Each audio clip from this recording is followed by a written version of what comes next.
What's going on, guys? It's Cimoooooooo. So today I'm bringing to you a card discussion on FA Dawn Dragster. Now, yesterday Konami Europe released a poll that if it got enough votes, they were going to reveal the effects of a certain number of FA cards. And we managed to get enough votes that it managed to reveal all 5 FA cards, but FA Dawn Dragster is one I wanted to talk about in particular because this is a very good card all around, not just for the FA archetype, but since it's generic for a plethora of different archetypes as well. So before we get into that, I want to give a huge shout out to my newest patrons as always. So big shout outs today to Carlos as well as Jack. You guys are the reason that this channel is growing strong. And if you guys want to help support me in the channel through Patreon, then check out the Patreon link in the description below. But without further ado, let's go ahead and get right into it. So FA Dawn Dragster is a light level 7 machine synchro effect monster with 0 attack and 2000 defense and an effect that reads as follows. It requires 1 tuner and 1 or more non-tuner monsters.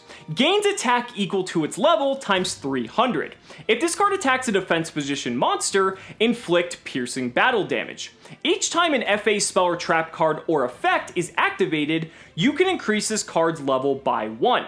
Once per turn, when your opponent activates a spell, trap card, or effect, quick effect, you can reduce this card's level by 2, and if you do, negate the activation, and if you do that, destroy that card. So there's a lot going on here, and I want to briefly talk about this in the context of FAs, but primarily want to discuss this in the context of other decks because since it is generic, there's a lot of application here. So touching on FAs, I pretty much want to leave this to the experts, i.e. DZ, who probably has the best competitive experience with FAs, and I'm sure he's already going to have a video up in regards to all of the new FA cards and any combos that these new cards are going to enable. So check him out if you want a more in-depth analysis on FAs as a whole. But him and I have been talking, and one of the big things here, and it really shouldn't come as a surprise, is that Dawn Dragster essentially gives the deck good turn 1 options. Previously, you were able to go into a ton of different plays, but it didn't really have a solid turn 1 board that really presented an opposing threat for your opponent to have to deal with. Dawn Dragster changes that dramatically because now we've been seeing combos where you're going to be able to end on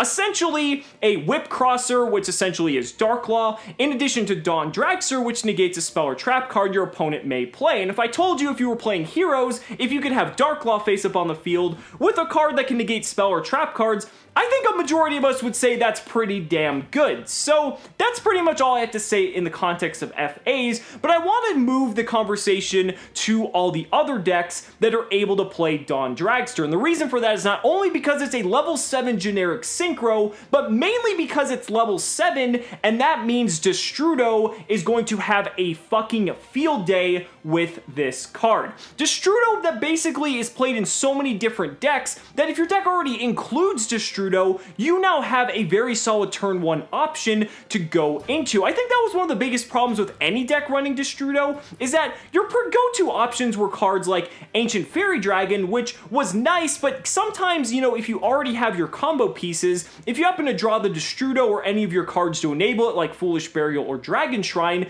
Destrudo is kind of unnecessary if you're able to establish the board that you'd be able to establish anyway. And then you've also got stuff like Black Rose Dragon, but Black Rose Dragon is only good when you're going second, trying to level out the playing field so that you can establish your own board and take control of the duel. Dawn Dragster is really cool because it's kind of the opposite of Black Rose Dragon, where it gives you a proactive threat that your opponent has to deal with if they want to try to take control of the game back in their favor. And they're going to have to waste a card to do it because it's going to negate a spell or trap one way or another. And you have to think about how many decks are currently playing Destrudo that can have access to a card like Dawn Dragster. I mean, you've got ABC, you've got Zephyra, you've got the Field Spell deck that managed to get second place at a 400-man regional, you've got Spiral, and I know these decks aren't necessarily in the tier 1 of the current competitive format, but pretty much every deck I've mentioned apart from the Field Spell deck has basically gotten a couple tops in the YCSs of this format, so it shows that it's able to do well, even if it might not be performing the best at the current moment. So giving decks like that more options is always a good thing. And I mean, look in the context of like like 60 card Lightsworn Zombie Dinosaur. If you have something like Unizombie, which is a level 3 tuner, you can basically take it and meld it with any other level 4 monster, which you have plenty of, and in particular something like Fairy Tail Snow,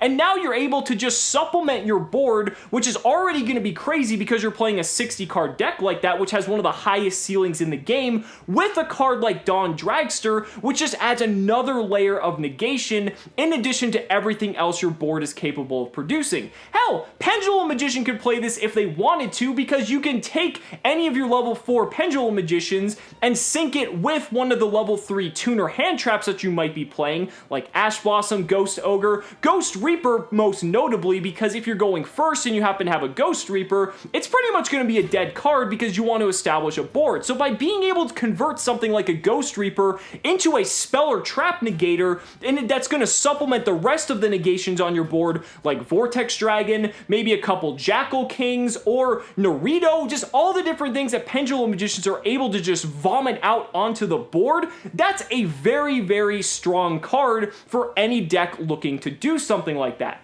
Now, what I also like about Dawn Dragster is the fact that not only does it negate spell or trap activations, but it also negates spell or trap effects. It's not very common that we see this. Most of the time, a card that has effect negation like this, it's going to be negating the activation of the card, or when the card is first placed onto the board. So since it negates effects as well as activations, that means it's going to be able to negate the effects of spells or traps that are already face up on the field. So that means you could negate something like a diagram that might already be face up, or maybe a continuous spell or trap card, or you can negate the effects of spell or trap cards that might be in the graveyard, and that's really cool because that means you can play Dawn Dragster into a board of your opponent's cards, and that basically is going to disable all of those cards because that means they're not going to have access to them, and Dawn Dragster might be the card you need in those instances to help you seal out the game.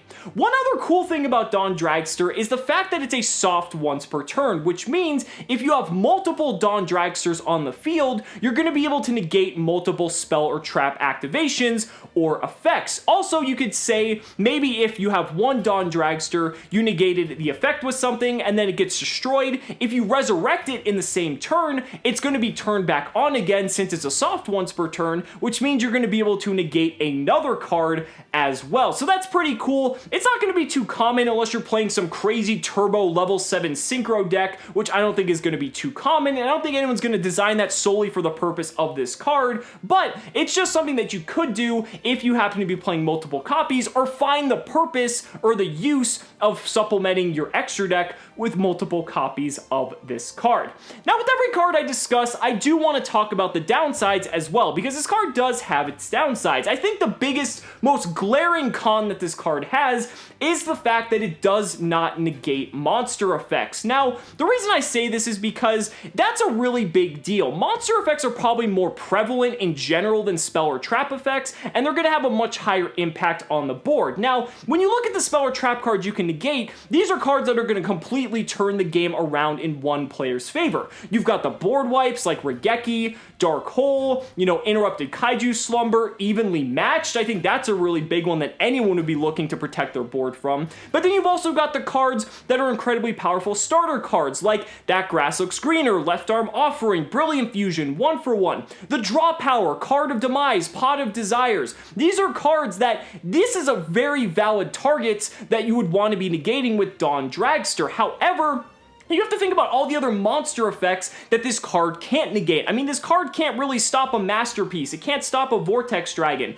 It can't stop Naruto or Jackal King or really any powerful monster your opponent's going to throw onto the board. It's not really going to be that just menacing of a threat because not only is it not going to be able to negate the monster effects, but because it only has a 2000 defense, and if you put it in attack mode, if it negates something, it's going to be down to 1500 after the level reduction, and that's not really too strong, especially against the wide variety of incredibly powerful monsters this format is currently facing. Hell, an Ultimate Conductor Tyranno can easily run this thing over, no problem. And then that pretty much brings us into the second problem, is that your opponent's going to be holding on to their best cards. Now, that's obviously not a reason not to play this card, because we see a card like Naruto being played in Pendulum Magician, and that's justified enough because essentially eventually it's going to get people where they need it to go. However, that's one thing that you have to definitely keep in mind when you're playing a card like this, because